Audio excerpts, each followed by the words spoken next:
Isang mapagpalang araw mga bata, ako si Ginoong J.A. Olfindo, ang inyong guro sa Mapeh Vi Qtr, second week ng first quarter.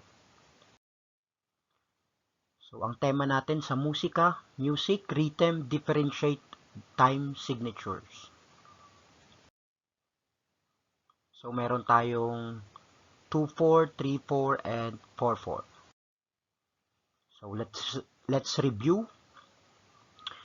Choose the letter of the best answer. Write the chosen letter on the space provided before the number. Number 1.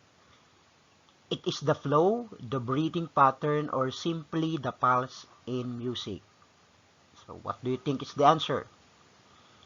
The correct answer is letter C, rhythm. Number 2. A musical symbol denoting a musical sound is called? What's the correct answer? The correct answer there is letter B, that is note. 2 half notes are equal to blank quarter notes. So, half notes, 2 half notes, ang isang half note ay katumbas niyan ay dalawang bilang, 2 beats. So, kung dalawang half notes, that is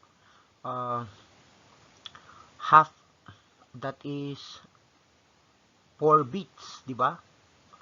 Okay, so the correct answer there is letter B, 4. Kasi ang quarter note, ang katumbas niyan ay isang bilang. Okay, what is the correct mathematical expression for these notes? The correct answer is letter C. So, half note, this is 2 plus 1 plus half.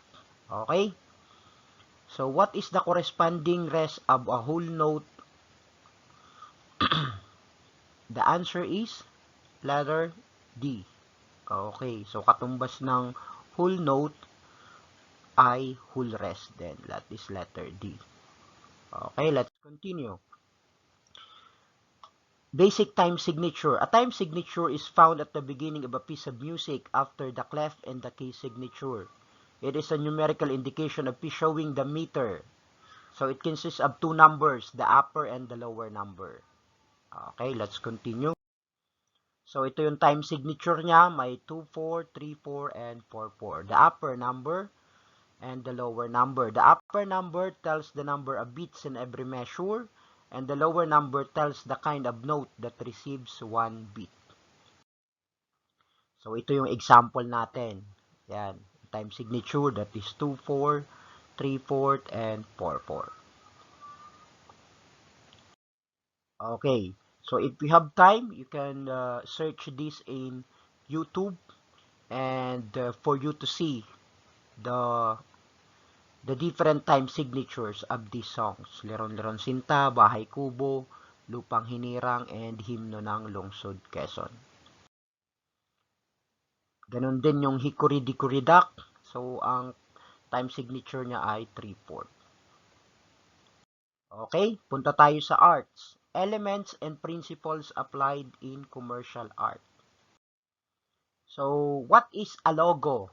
So, sabi dito, a logo is a graphic mark, emblem, or symbol used to aid and promote public identification and recognition. So, pwede siyang abstracts, figurative design that include the text of name or it represents us in a word mark. Logos have different meanings. They represent signs and symbols in our visual environment. So, saan natin sila nakikita? Sa television, sa billboards, newspapers, and magazines. So, they are printed in clothes also, buses, and notebooks. Okay? So, let's continue. This is the examples of logo. So, this is DepEd logo and kagawaran ng edukasyon. Okay? Next. A logo has the following. To, tandaan natin, meron siyang iba't ibang bahagi. So, we have symbol, colors, word text, shapes, symmetry, and balance, preform shapes, font and typeface, proportions and size, uniqueness and individuality.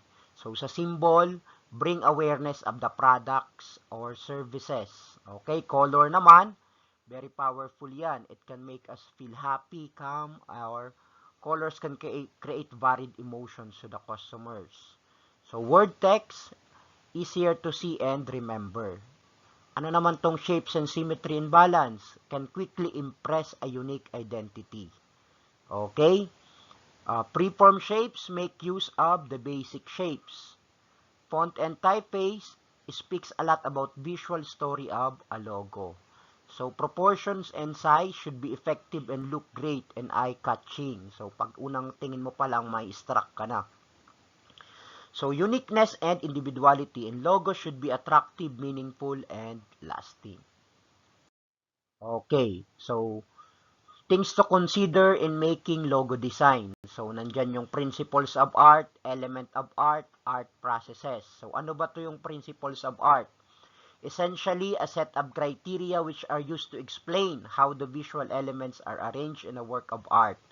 These principles are closest objective criteria we have for analyzing art to determine why exactly a great painting is great. So, ano naman yung mga elemento ng art? A variety of aspects of individually. These aspects are often called elements of art. A commonly used list of main elements include form, shape, line, color, value, space, texture, and perspective. So, processes, art processes, how art is made includes drawing, painting, collage, mosaic, printmaking, ceramics, digital art, furniture design, sculpture, woodworking, and architecture. So, punta tayo sa assessment. Read the statement carefully. Write through if the idea is correct and false if it is wrong. So, number 1. The logo should be meaningful and attractive. So, what would be our answer? So, that is true. So, our logo should be attractive and meaningful. Number 2, principles of design, elements, and processes in arts always apply. So, that is true. Number 3, shapes or forms have nothing to do with logo making. The answer is false. Drawing belongs to elements of design. So, false. Then, number 5, art processes describe how an art is made. So, that is true. Okay, let's go to PE. Assess regularly participation in physical activities based on Philippine Physical Activity Pyramid. Okay, physical fitness tayo. So, ano ba to? Physical fitness, the ability to carry out the day's activities without being tired. So, it is also the ability to perform aspects of sports, occupation, and daily activity. So, meron dalawa siyang component, ang physical fitness, health-related component, and skill-related fitness component. Okay? So, pag sinabing health-related fitness involves exercise activities that you do in order to try to improve your physical health and stay healthy. So, ma-exercises ito na ginagawa natin para maging physically fit tayo and physically healthy. Skill-related fitness, ability to perform during games and sports. So, it's also called performance fitness. Okay? Ano ba yung mga games and sports like basketball, diba? Skill-related fitness. Next. So, this is health-related fitness component. Ayan, yung component niya, yung definition niya, yung example. So, tatlong column yan. Sa column 1, nandito yung mga components. Number 1, body composition, cardiorespiratory endurance, muscular strength, and flexibility. So, pag sinabing body composition, is the amount of fat in the body compared to the body mass. Okay. Then, ito yung example niya, measuring height and weight. So, cardiorespiratory endurance is the capacity of the vascular system, heart, lungs, to bring blood to the muscles. So, ano yung example niya? Running, jogging, and walking. So, sa muscular endurance naman, the ability of the muscles to perform activities again and again for several times to sustain a specific position extensively. So, example niyan, running, swimming, and cycling. Then, sa muscular strength, ano ba to? Ability of your muscle to exert force or how much weight you can lift. O, gaano ka kalakas. So, carrying heavy load and lifting weights. Ito yung nagpapalaki ng mga muscles, di ba, sa gym. So, flexibility, the ability to have a joint to bend and stretch when moving in different motion. So, flexible. So, sitting, picking up a thing, and bending and reaching.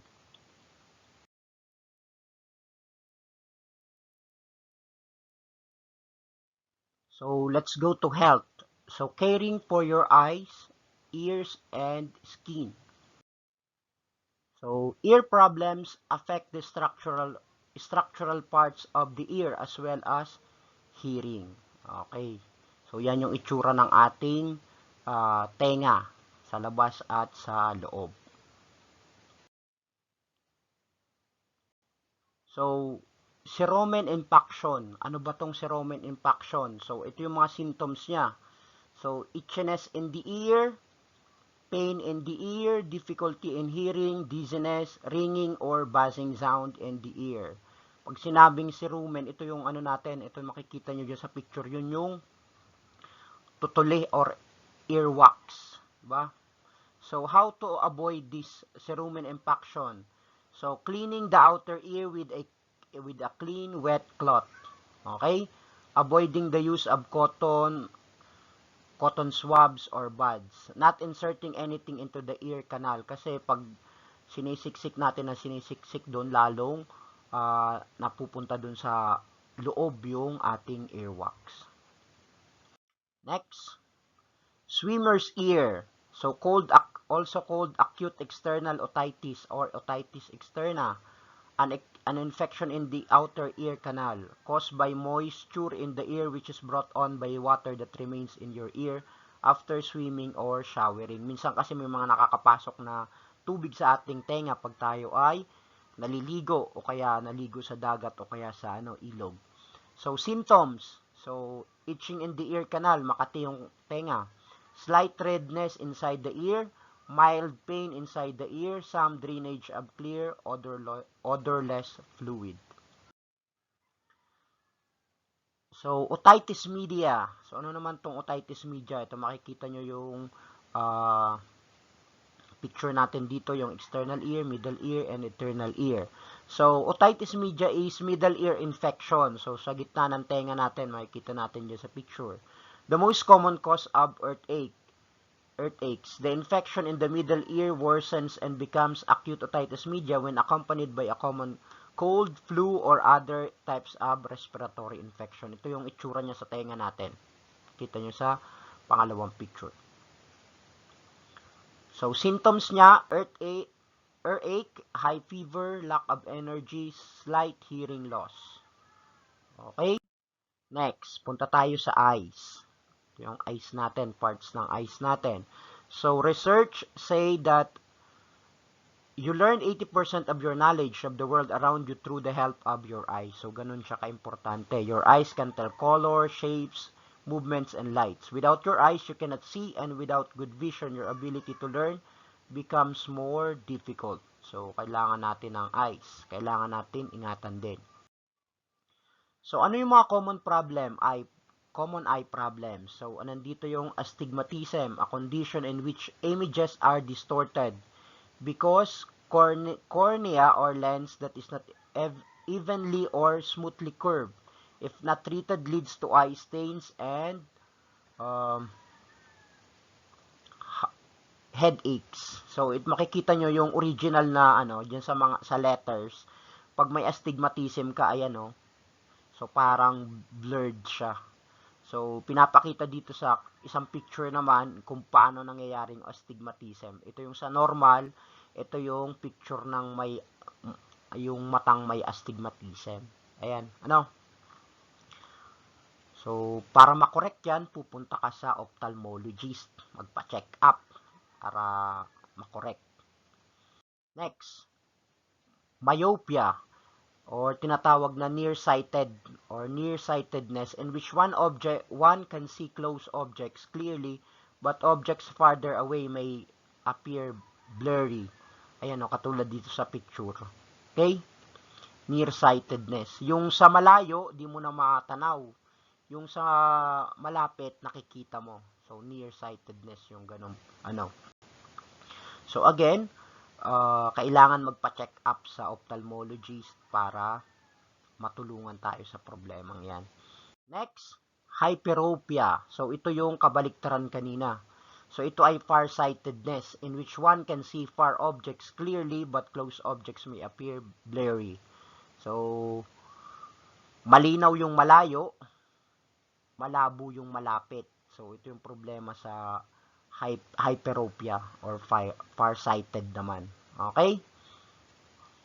So, nako-correct yan pag magko-consult kayo sa ophthalmologist. So, xerophthalmia, a condition in which the eye is abnormally dry and fails to produce enough quantities of tear to coat its sensitive portions. Yung dry yung mata natin, so problema to. So, kailangan magpa-check up sa ophthalmologist. Kasi pag masyadong dry yung ating mata, so mahihirapan din tayo. So, it's abnormal. Ano? Kasi kailangan, usually, may enough na tear dyan or yung luha para maging healthy yung ating eyes at protection din yan sa ating mata. Okay? Strabismus. Okay? Eyes are not properly aligned and point in different directions. Kung nakikita nyo dyan sa picture. So, hindi pantay yung kanyang mata. Yung, tawag dito, yung cornea. And point in different direction. Strabismus is a condition caused by imbalance in the muscles that position in the eyes. Tingnan mo yung yung dalawang bilog na yung itim na mata. So hindi siya aligned. So strabismus ang tawag diyan. Okay? Punta tayo sa skin. Our skin is the largest organ of the body, covering and protecting all our body parts. So yan yung skin natin. Some common skin condition, ito yung sunburn. So, makikita nyo, yung itsura namumula. Prolonged exposure to the sun can do serious damage to the skin. It burns, turns red, and gets irritated. Makati siya. So, para maiwasan yan, kailangan natin huwag magbabad sa araw. Next, horns are yellowish, callus-like growths that develop on the top of the toes and spots where shoes rub against them. Ayan o, nakikita nyo sa picture. Okay? Masakit yan. Okay? Corns. Next, calluses. Ito yung mga kalyo. Areas of rough, thickened skin that develop because of constant or repeated pressure or friction. Okay? Blisters. Small packets of fluid that usually form in the upper layers of the skin. Ayan o. So, yan yung blisters. So, pag pinutok mo yan, may tubig na lalabas at sugat na. Parang paltos yung labas. Next, dandruff. So, skin condition characterized by itchiness and flaking of the scalp. Yung namumuti yung buhok mo dahil sa mga dandruff. At makati. Yan yung problema dyan.